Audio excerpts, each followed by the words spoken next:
Now, our business analyst, Chika Mbonu, joins us from London to discuss this. Good morning, Chika.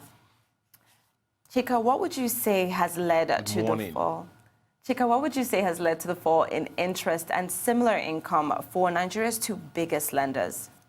Yeah, you know, as you recall, when the results were published, the gross earnings for Zenith fell by about 15.4%, and that for GTB was almost flat. It just grew by a mere 3.7%.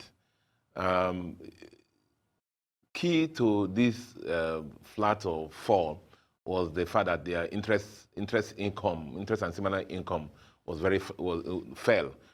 Actually, for Zenith, it fell by 7.2%, and then GTB fell by 6.2%. So the interest income, which is like the core income from lending, fell.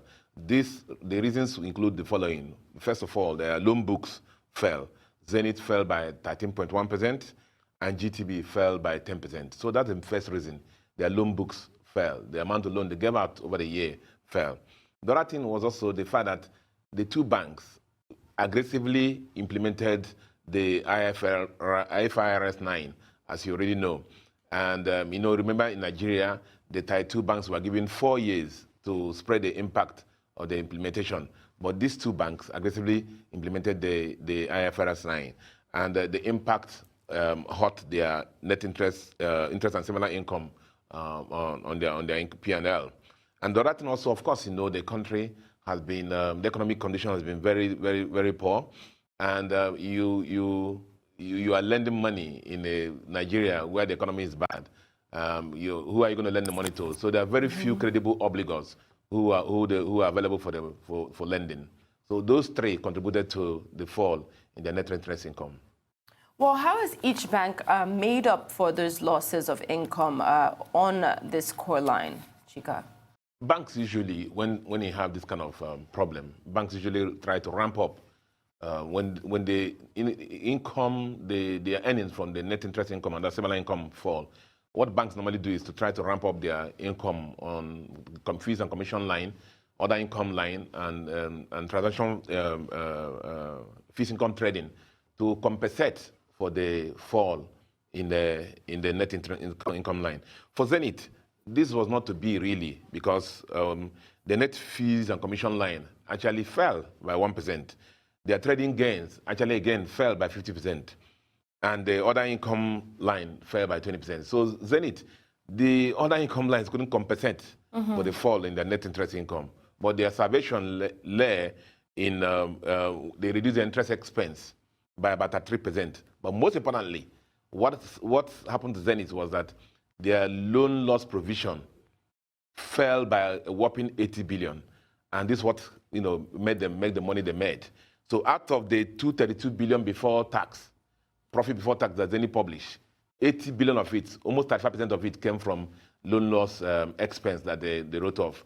For GT, GT was more interesting. GT, to compensate for the loss on net interest income, the fees and commission line grew by 24%. They grew their trading income, FS trading, treasury bills, and bonds trading by about 108%, doubled it actually. And then other income line, FS revaluation, and so on and so forth, also increased by 35%. So to compensate for the loss on the net interest income line. Okay, but are Nigerian bank customers not overcharged, especially because the banks are growing their profits while the overall economy is still struggling? I mean, I've interviewed you countless times in the studio here, and you've shown me a lot of these bank charges. Well, you can divorce let me be fair to the banks too. You can't divorce from what happens from the environment they're operating, Look at this. Zenith Bank, for example, has 673 branches and cash centers. See, each branch usually has 2 or 3 generators to operate on. There's so much expenditure on IT infrastructure. Zenith has 900 ATMs. All these things cost money. So the infrastructural framework that's affecting the manufacturing sector is also affecting the banks. So so that's very important to note. You need to understand that background. Be that as it may, if you look at the schedule that we have, between Zenith and GT, they made about 38 billion on credit-related fees they charge customers. Account maintenance fees they got about 38 billion that they charge customers. Fees on electronic products, you know, they got another 32 billion they charge customers. The feeling outside there is that a lot of these fees can be further brought down. And account maintenance fee, for example, we sang Hallelujah about 3 years ago when the central bank came and said that we're going to have a free COT economy. But I think the banks cried to them and then they pushed it again. So from 5 per mil, they brought it down to 1 per mil. So the account maintenance fee is there. But I believe that at the rate it is now, the central bank should set minimum, maximum for the level. So for the low volume account, should be account maintenance fee exempt, especially as we're pushing financial inclusion. Let me tell you something. For somebody who earns 30,000 naira as a monthly salary, remember the minimum wage is that, and we're trying to push them into the banking system.